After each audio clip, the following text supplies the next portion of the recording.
하나님 우리 아버지와 주 예수 그리스도께서 은총과 평화를 여러분에게 내려주시기를 빕니다. 유대의 랍비들은 613개나 되는 율법의 개개의 계명들을 사소한 것과 중요한 것으로 구별하였고 이 모든 것을 지키도록 요구했습니다. 하나하나가 가지는 의미도 중요하겠지만 율법의 근원적 의미를 아는 것이 중요합니다. 다른 의미로 개개의 계명들을 완벽하게 지키는 것보다 그 근원적 의미를 인식하고 실천하는 것이 더 중요하다는 겁니다. 사실 그 어떤 랍비라고 할지라도 율법을 완벽하게 지키는 것은 불가능합니다. 그것이 율법이 가지는 속성이자 한계입니다. 또한 율법이 그것을 완벽하게 지키도록 하는 것을 강요하는 것도 아닙니다. 그래서 왜 율법을 지켜야 하는가라는 물음에서 하나님 신앙의 근원을 따라가야 하는 것이 중요하다는 것을 우리가 인식해야 한다는 겁니다. 이것을 뛰어넘지 못하면 하나님 신앙은 율법주의로 전락하게 됩니다. 오늘 신명기 본문에서 이 율법의 근본을 설명을 하고 있습니다. 신명기 6장 4에서 5절을 읽어보겠습니다. 이스라엘아 들으라, 우리 하나님 여호와는 오직 유일한 여호와시니 너는 마음을 다하고 뜻을 다하고 힘을 다하여 내 하나님 여호와를 사랑하라. 이것은 신명기의 핵심적인 가르침이자 율법의 심장이기도 하면서 으뜸되는 계명입니다. 이스라엘아 들으라 라는 이 쉐마의 가르침이 차지하는 중심적 지위는 두 가지 면에서 예증되고 있는데요. 듣고와 사랑하라가 그것입니다. 따라서 쉐마는 이스라엘의 이 신앙과 삶의 기초석이었고 하나님과의 관계를 끊임없이 점검하는 이 다림줄 역할이었습니다. 여기서 사랑이라는 특수하고 구체적인 방식이 이스라엘의 삶이 가지는 결정적인 의미였다는 것이 놀라운 부분이라고 할 수 있습니다.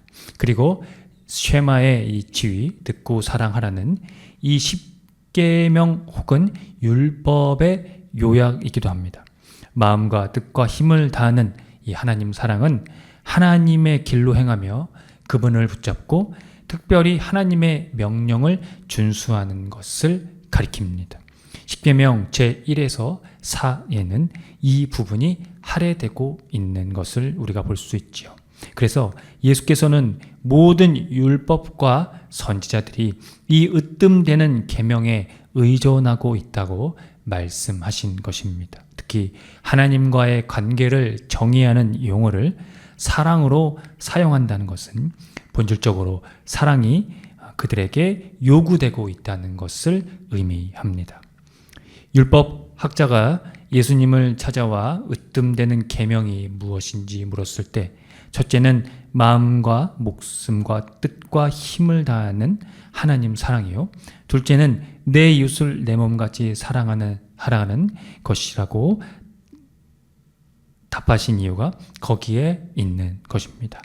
율법학자는 예수님의 답변이 옳다는 것을 알고 이렇게 말했습니다. 모든 율법과 선지자들이 의존하고 있는 이 계명이 모든 번제와 희생제보다 더 낫다는 사실을 말입니다. 그가 이렇게 말한 것은 성전 제의를 현저히 상대화하고 있는 것을 알 수가 있습니다. 성전 제의에 대한 이런 이 비판은 구약에서부터 예언자들로부터 마련되고 제기된 것인데요. 하나님이 반기는 것은 이 희생제물이 아니라 사랑이며 번제가 아니라 하나님을 아는 것이라는 것이 바로 그것입니다. 그러므로 이 율법은 먼저 예배, 즉 하나님에 대한 사랑에서 시작됩니다. 인간이 하나님의 형상으로 창조된 것이 사실이라면 인간은 원래 반영하도록 되어 있는 대상을 사랑하고 예배해야 인간의 온전한 의미와 참 자신을 찾을 수 있습니다. 하나님을 사랑하는 자는 곧 하나님의 피조물도 사랑할 수 있기 때문입니다. 결론적으로 하나님 사랑을 실제로 이웃 사랑에 결부시키는 것은 예수님의 말씀과 삶에 담긴 그 정신과 일치합니다. 유대교에서 제한되었던 이웃에 대한 개념이 예수님에 의해 새롭게 해석된다는 점이 바로 그것이지요. 즉 하나님 사랑이 이웃 사랑이며 곧 이웃 사랑이 하나님 사랑이라는 것입니다. 예수께서 율법학자가 대답하는 것을 듣고 그에게 말씀하셨습니다. 너는 하나님의 나라에서 멀지 않다고 말입니다. 온 힘을 다해 하나님을 사랑하고 이웃을 자기 자신처럼 사랑하는 자는 예수님과 함께 실현되는 하나님의 나라에 가까이 다가갈 수 있다는 것입니다.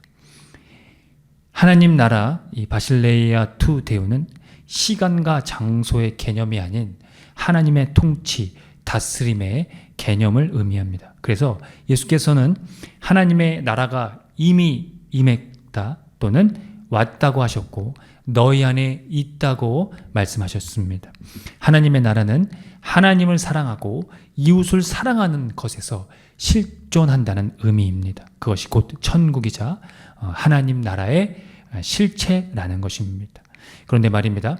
그리스도인들은 위기와 이 문제에 닥쳤을 때 하나님 사랑과 이웃 사랑보다 이 제사, 그 율법을 더 중요시 한다는 것입니다. 지난 27일 종교개혁 507주년이었는데요. 이날에 대형 교회와 주요 교단들이 집회를 열었습니다. 한국교인 200만 명을 모아 동성원 차별금지법 제정을 막겠다는 취지였습니다. 이들이 차별금지법 반대에 목숨을 거는 이유는 아마도 이 성서의 기록 때문입니다. 여전히 성서를 문자적으로 받아들이고 해석하는 이 율법주의의 전형적인 폐해일 뿐 하나님 사랑과는 거리가 먼 행동이라는 것을 알 수 있습니다.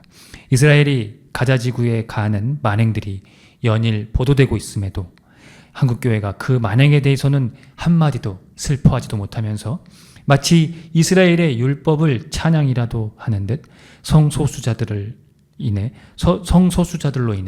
한국교회가 망해간다는 모순적인 사고를 어떻게 할 수 있는 걸까요? 율법에 준수라면 전쟁으로 사람이 죽어도 된다는 말인가요? 그런데 정말 그 법이 제정되면 한국교회는 곧 문을 닫게 되는 것일까요? 한국교회가 사회적으로 지탄받는 이유는 교회 내 성폭력, 세습, 횡령, 성차별, 공공도로 불법 조명, 성직자 학력 위조, 사칭 등의 이유 때문입니다.